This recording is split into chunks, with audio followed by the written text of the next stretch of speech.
Team India మాజీ captain Rohit Sharma retirement వ్యవహారం cricket వర్గాల్లో తీవ్ర కలకలం రేపిన విషయం తెలిసిందే.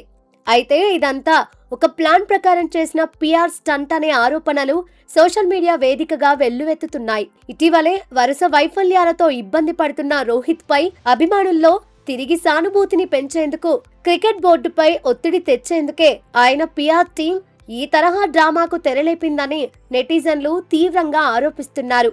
ఇంగ్లాండ్తో జరిగిన రెండో వన్డేలో రోహిత్ శర్మ త్వరగానే అవుట్ అయిన వెంటనే ఆయన కెరియర్ పై రకరకాల వార్తలు ప్రత్యక్షమవ్వడం ఈ అనుమానాలకు మరింత బలాన్ని చేకూర్చింది. ప్రసిద్ధ senior sports journalist Devendra Pandey ముందుగా సోషల్ మీడియా ద్వారా ఈ ప్రచారానికి పునాది వేశారు. రాబోయే 2027 వన్డే ప్రపంచ కప్ ప్రణాళికల నుంచి రోహిత్ ను బీసీసీఐ సెలెక్టర్లు పూర్తిగా పక్కన పెట్టారని, ఈ విషయాన్ని ఆయనకు స్పష్టంగా తెలియజేసినట్లు సదరు జర్నలిస్టు పేర్కొనడం పెద్ద సంచలనంగా మారింది.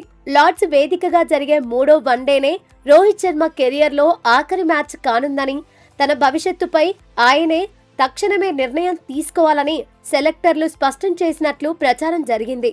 ఆ తర్వాత వరుసగా ప్రధాన మీడియా సంస్థలు, పలు క్రీడా వెబ్సైట్లు, ఇతర జర్నలిస్టులు కూడా ఇదే విషయంపై కథనాలు రాయడంతో అంతటా గందరగోళం నెలకొంది.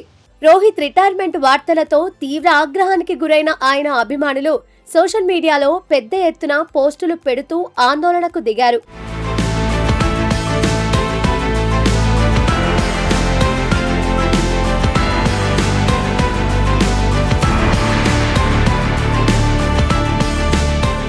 Team India head coach Gautam Gambhir, chief selector Ajit అగర్కర్లను లక్ష్యం చేసుకుని విమర్శల వర్షం కురిపించారు.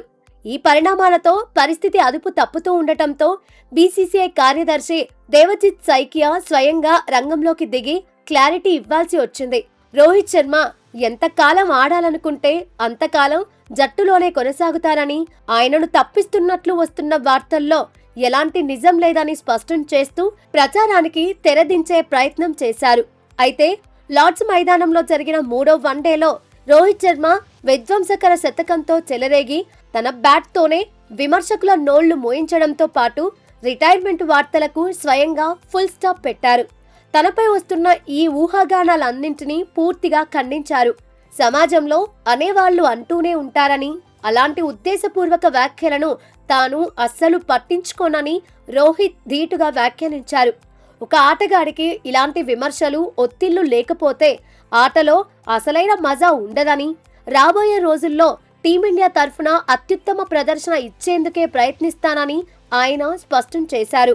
అయితే సోషల్ మీడియాలోనే ఒక వర్గం మాత్రం ఇదంతా రోహిత్ శర్మ పిఆర్ టీం ఆడిన ముందస్తు నాటకమని విమర్శిస్తున్నారు. మరికొందరు మాత్రం అభిమానుల ఆగ్రహాన్ని చూసి బీసీసీఐ వెనక్కి తగ్గిందని అభిప్రాయపడుతున్నారు.